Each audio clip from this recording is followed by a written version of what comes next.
Hello there. This is Being God's Obedient Servant channel. If you're new to this channel, this is a Bible study course. Go through the Bible chapter by chapter and verse by verse. The main thing about this course is I explain to people which parts pertain to us today, especially parts of the Old Testament, versus what doesn't, because there's some main parts between Old Testament and New Testament where things are changed. But the only things that really have changed is from what I've read is 4 items. One is being circumcised. Men don't have to be circumcised no more. The dietary laws, the law of instant punishment for sinning once, which was normally death, and then making having to do sacrifices to be forgiven of the law you broke. But so those are changed now. We're under grace now with what Jesus did, dying for our sins on the cross and then being resurrected 3 days after. So being under grace primarily means that we can ask for forgiveness directly. We don't need a priest no more. Those, that has ended. The need of priests. So, anyways, this is Leviticus chapter 15. So, this is a straightforward reading. Leviticus is mostly got to deal with being unclean and having to do the certain things to become clean again. We just finished up the part of leprosy, so now we're jumping into other parts of being unclean. So let's go ahead and jump right in here. Chapter 15, verse 1. And the Lord spake unto Moses and to Aaron, saying, Speak unto the children of Israel, and say unto them, When any man hath a running issue out of his flesh, because of his issue he is unclean.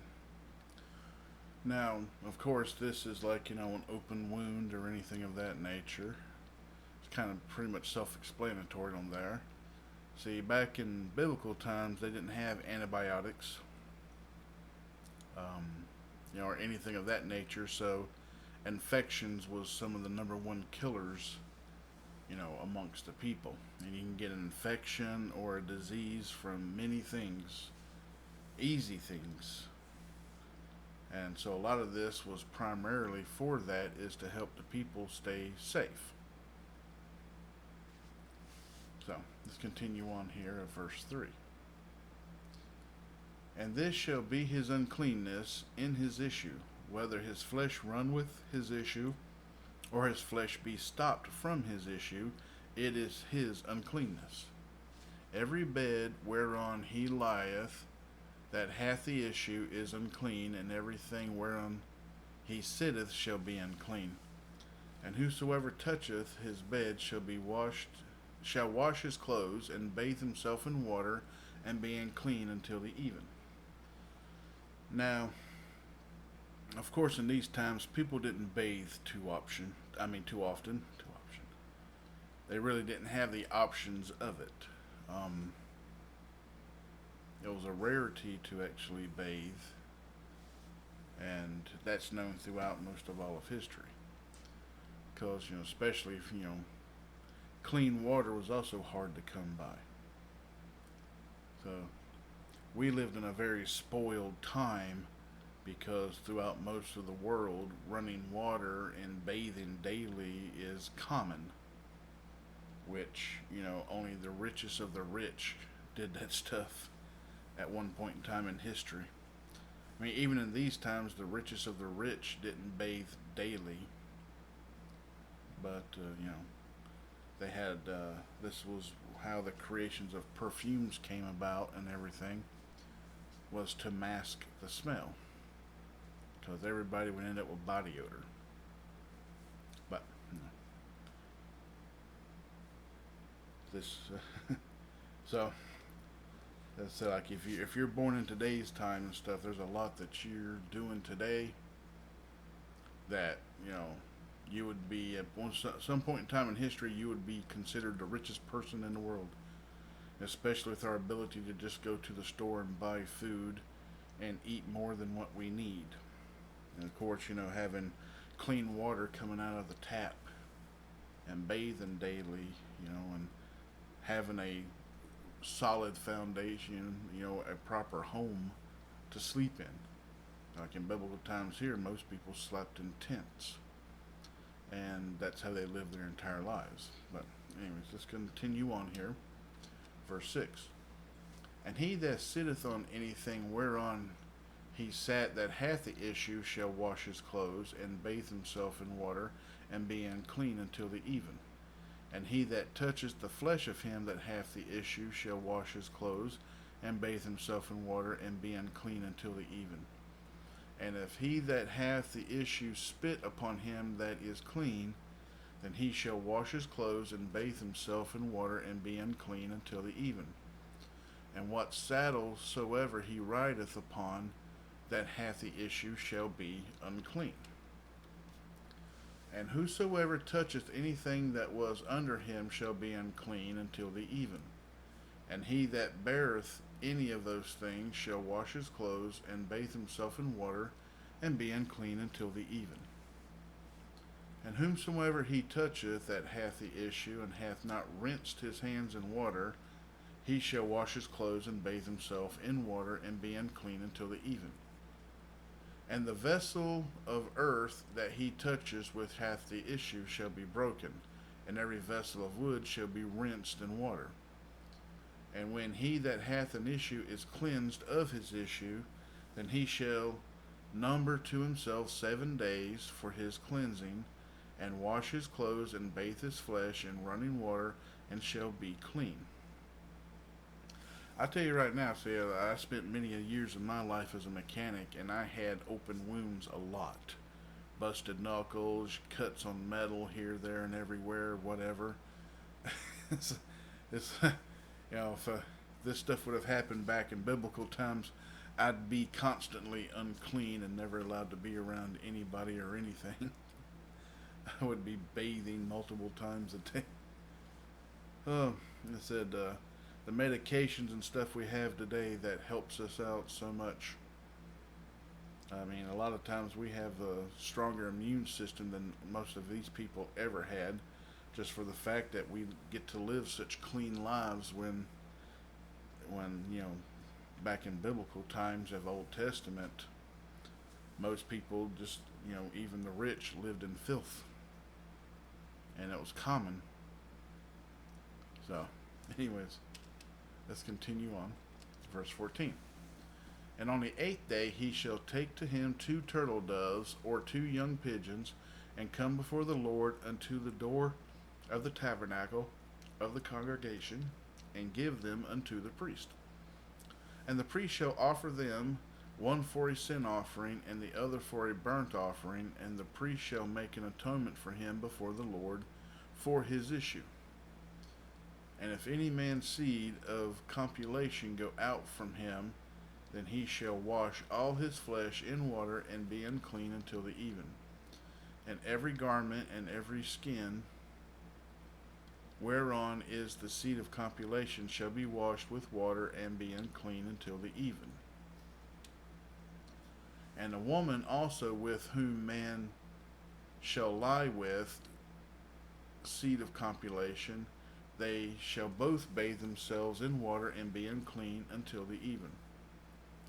Now it's like today, after a husband and wife is together, it's very common to bathe afterwards. I still have a hard time thinking that there was a point in time in history that you didn't do that. I couldn't imagine the smell that would, come from all that, from not bathing routinely, being with your spouse. But Something for us to think about in how spoiled of the days we are today. Let's continue on verse 19. And if a woman have an issue, and her issue is in her flesh be blood, she shall be put apart 7 days, and whosoever toucheth her shall be unclean until the even. And everything that she lieth upon in her separation shall be unclean. Everything also that she sitteth upon shall be unclean. And whosoever touches her bed shall wash his clothes and bathe himself in water and be unclean until the even. Now, also, it said the spoiled times we have today, because back then they didn't have tampons or maxi pads for any of this stuff. And so it was just in all your clothing. I mean, most people didn't wear underwear. Underwear wasn't even invented yet. Everybody just pretty much wore a robe. I could not imagine how harsh of a time it was for women back then, just to have that running down their legs, or just, just happening. Is that was man, that would be quite bad. Okay, let's continue on, verse 22. And whosoever toucheth anything that she sat upon shall wash his clothes and bathe himself in water, and be unclean until the even. And if it be on her bed, or on anything whereon she sitteth, when he toucheth it, he shall be unclean until the even. And if any man lie with her at all, and her flowers be upon him,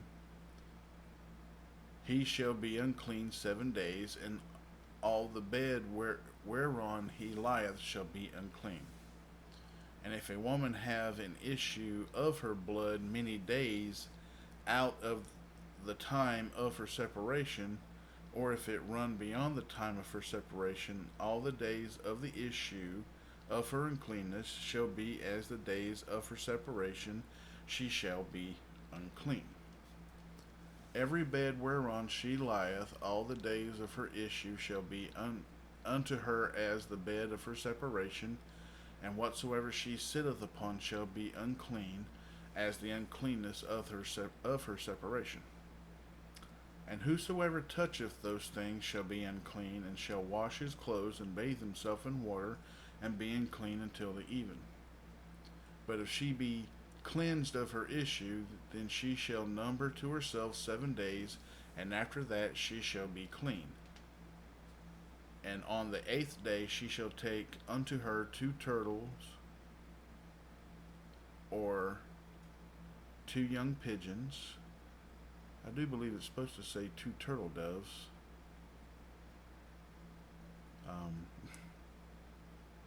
Let me see if it just got missed in this. Okay, see, I just looked up, even in my Bible, it just says 2 turtles or 2 young pigeons. But, I'm pretty sure it's supposed to be 2 turtle doves. Because, that's a huge difference between turtles and pigeons. But turtle doves is also a bird. Anyways, let's continue on here. Or 2 young pigeons, and bring them unto the priest to the door of the tabernacle of the congregation. I know for a fact it has to be turtle doves, because nowhere in the other part of doing sacrifices has there ever been turtles. It's always been turtle doves. So let's continue on. Verse 30. And the priest shall offer the one for a sin offering, and the other for a burnt offering, and the priest shall make an atonement for her before the Lord for the issue of her uncleanness. Thus shall ye separate the children of Israel from their uncleanness, that they die not in their uncleanness when they defile my tabernacle that is among them. This is the law of him that hath an issue, and of him whose seed goeth from him and is defiled therewith, and of her that is sick of her flowers, and of him that hath an issue, of the man, and of the woman, and of him that lieth with her that is unclean. This is the end of chapter 15. So, I said this is a pretty straightforward reading. But yeah, so glad I don't really live in these times to have to deal with this type of stuff and not being able to bathe when I want to or need to. I mean, soap hadn't even been invented yet. It's just you bathe in water. You got in water and rubbed it on yourself, and that's all you got to do. No shampoo, no conditioner, no soap. None of that stuff was existing yet. Now it's just commonplace. So even when the stuff was being made, it was for only the rich. But it's it's like nowadays, things that used to be only for the rich is now common for the common man. And the sad thing is, there's a lot of people that take all this stuff for granted. They have no clue how hard life really can be without all this stuff that is now commonplace. So, said I'll go ahead and end this lesson here. So if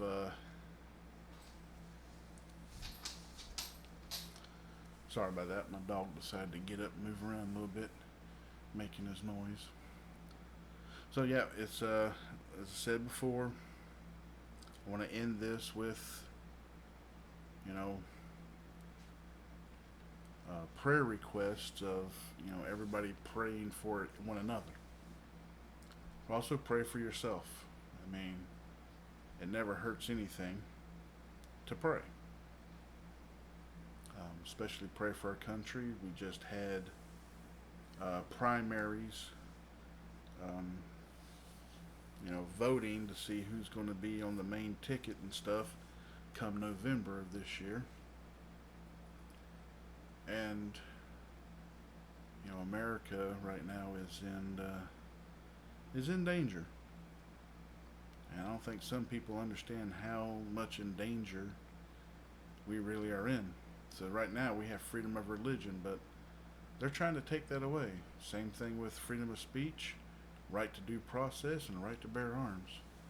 They're trying to take all that stuff away. And if you are a born again Christian, it's you're being attacked by many groups today in America. It's weird, but yeah. So I was born in the 70s and none of these problems existed or anything. It wasn't until like the last decade or so to where this stuff started coming up, and it's getting worse. And we definitely need to make sure we have proper people, in Washington and in our state legislators to protect the Constitution as their oath calls them to. As until today, many of them really aren't really caring about protecting the Constitution anymore. And until you lose these rights and everything else, you don't understand how hard life can be. It says, regardless of what bad stuff you're going through right now, it can always be worse. And we have to remember that. So, as I said, pray for his country, pray for each other, pray for yourselves. So, until next time, God bless, good night, and goodbye.